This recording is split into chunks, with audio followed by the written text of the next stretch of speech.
In the last video, we had discussed about the negative binomial distribution.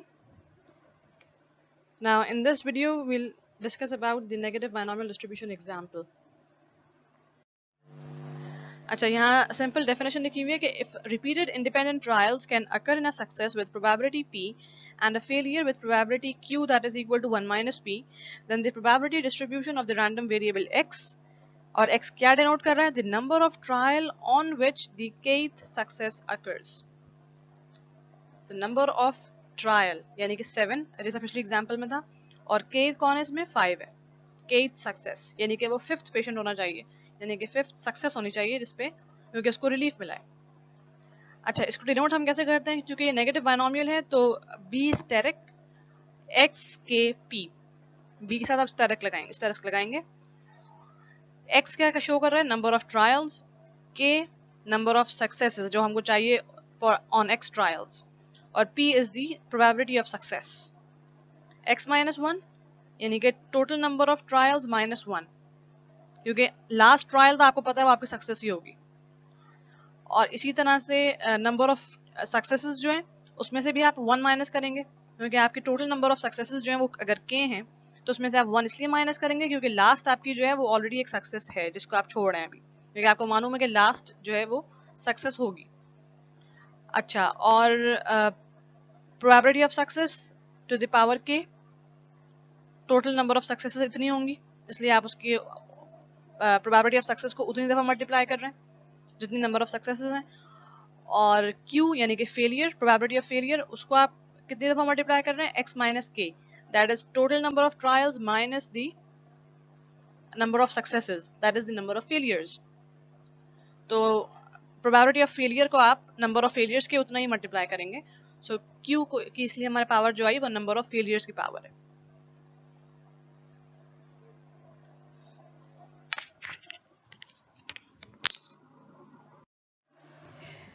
In an NBA, that is the National Basketball Association Championship Series, the team that wins 4 games out of 7 is the winner.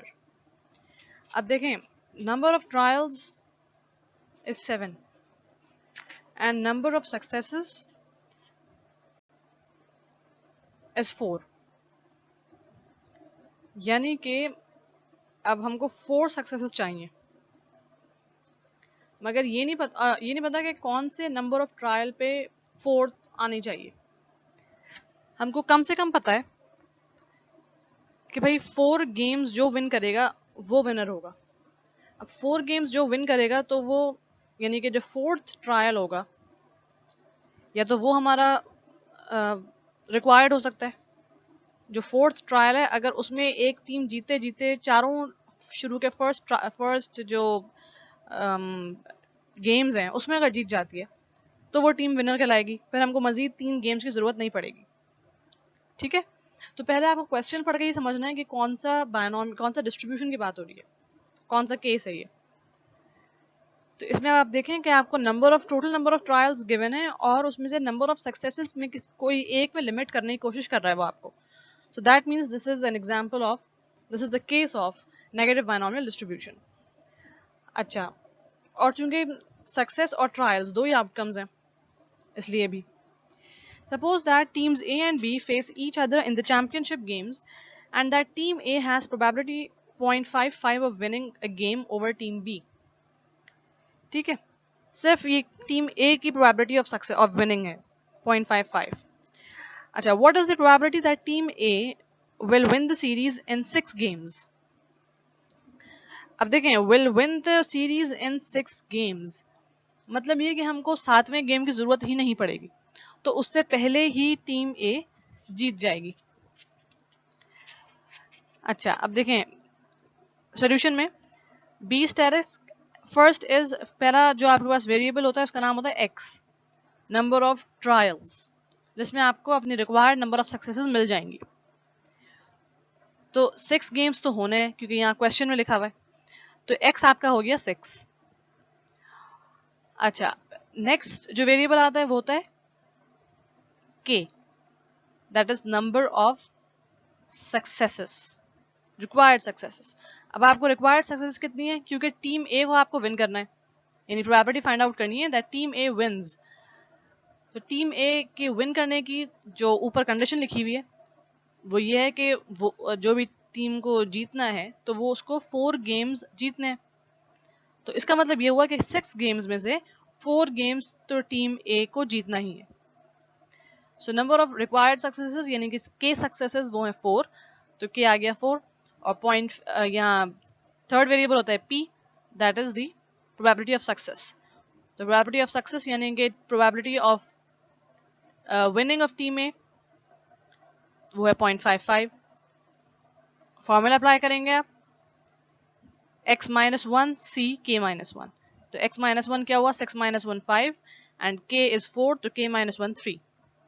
5c3 हो गया।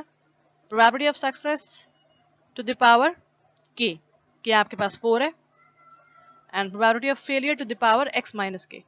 x आपके पास 6 है, k आपके पास 4 है। Formula apply किया आपने, probability आपके पास आ गई।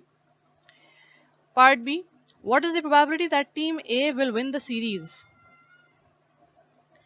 अब आपको प्रोबेबिलिटी फाइंड आउट करनी है कि टीम ए सीरीज जीतती है।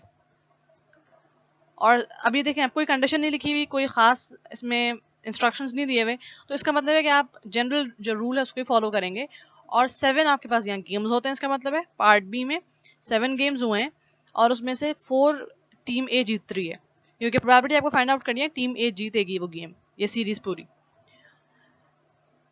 तो इसका मतलब ये हुआ कि डिफरेंट ऑप्शन अब इसमें अवेलेबल है कि भाई या तो शुरू के 4 गेम्स में ही जीत गई टीम ए, तो 4 गेम्स में ही ये जो सीरीज है वो पूरी खत्म हो जाएगी, या फिर ये पॉसिबिलिटी भी है कि 5 गेम्स हुए हैं उसमें से एक में टीम बी जीती है, बीच में किसी एक में, या शुरू में कोई भी, बट नॉट लास्ट, क्योंकि अगर लास्ट में टीम बी जीतेगी तो उसका मतलब है कि पहले 4 गेम्स में तो टीम ए जीत चुकी है, तो 5वें की बारी नहीं आएगी।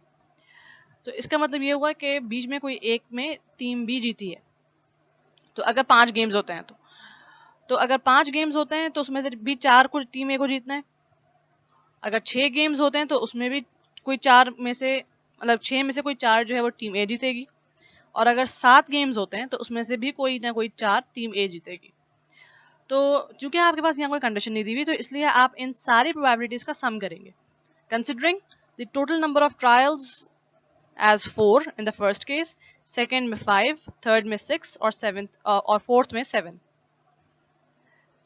ठीक है, तो यहाँ आपके पास प्रोबेबिलिटी ऑफ सक्सेस तो 0.55 ही है, क्योंकि probability of success of team A है, विनिंग ऑफ टीम ए। तो probability of success p, that is constant in every case, और number of successes that is k, वो भी सेम रहेगा, क्योंकि 4 गेम्स तो जीतने ही हैं जिसको सीरीज जीतनी है। तो 4 यानी हर केस में 4 सेम रहेगा k, और नंबर ऑफ ट्रायल्स वो हमने चेंज किए हैं चारों केसेस में, क्योंकि हम ऑन दी होल चारों केसेस की बात कर रहे हैं, क्योंकि यहाँ आपको कोई कंडीशन नहीं दी हुई। तो फर्स्ट केस में x is 4, सेकेंड केस में x is 5, थर्ड में 6 एंड फोर्थ में x की वैल्यू है 7। इनकी आप रेस्पेक्टिव वैल्यूज पुट करेंगे इस फॉर्मूले में, जो ऊपर binomial distribution, negative binomial distribution का जो फॉर्मूला है, और फिर आप प्रोबेबिलिटी कैलकुलेट करेंगे।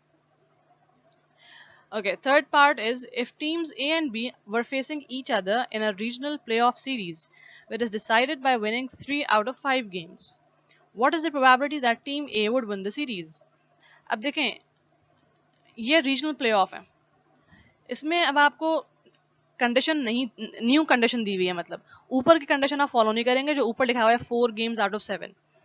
यहाँ क्या है, यहाँ कंडीशन दूसरी है, और वो विनिंग टीम किस तरह डिसाइड करते हैं, 3 आउट ऑफ 5 गेम्स। अब टोटल 5 गेम्स होंगे, उसमें से 3 तो जीतना है। So what is the probability that team A would win the series. अब टोटल नंबर ऑफ ट्रायल्स, अब इसमें भी वही बात कि जनरल है, ठीक है, जनरल कंडीशन दी हुई है आपको कि भाई 5 गेम्स होंगे, उसमें से 3 जीतना है। तो इसमें भी अब आप, ऐसा भी हो सकता है कि फर्स्ट 3 गेम्स में टीम ए जीत जाए, बाकी 2 की नौबत ही ना है, 5 में से शुरू के 3 में जीत जाए, या 4 गेम्स हो उसमें से एक में टीम बी जीते और बाकी 3 में फिर टीम ए जीते, या फिर 5 गेम्स हो और बीच में से कोई 2 में टीम बी जीत जाए। फॉर एग्जाम्पल मैं आपको यहाँ जैसे लिख कर दिखाऊं, फॉर एग्जाम्पल फर्स्ट केस ये हो सकता है कि टीम ए जीत गई फर्स्ट केस में, ठीक है, सेकंड में भी टीम ए जीत गई, थर्ड में भी टीम ए जीत गई। तो अब 5 गेम्स की जरूरत ही नहीं पड़ेगी क्योंकि फर्स्ट 3 में ही टीम ए जीत गई। तो मजीद 2 गेम्स की जरूरत नहीं पड़ेगी क्योंकि वो टीम सीरीज जीत जाएगी जो 3 गेम्स जीतती है आउट ऑफ 5। या फिर ऐसा भी हो सकता है कि भाई पहले में टीम ए जीती, दूसरे में टीम बी जीत गई, फिर तीसरे में भी टीम ए जीत रही है। अच्छा, हमको प्रोबेबिलिटी फाइंड आउट करनी है टीम ए के लिए ही, team A would win the series ना, तो आपको ए की ही प्रोबेबिलिटी फाइंड आउट करनी है, इसलिए आप बी को एज अ फेलियर कंसिडर कर रहे हैं। अब ये मजीद गेम्स कब तक चलते रहेंगे, जब तक ए ना जीत जाए, क्योंकि हमको प्रोबेबिलिटी ए की फाइंड आउट करनी है। अब 5वें की बारी नहीं आएगी, यहीं खत्म।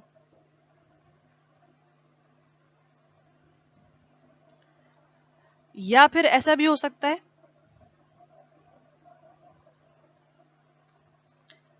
कि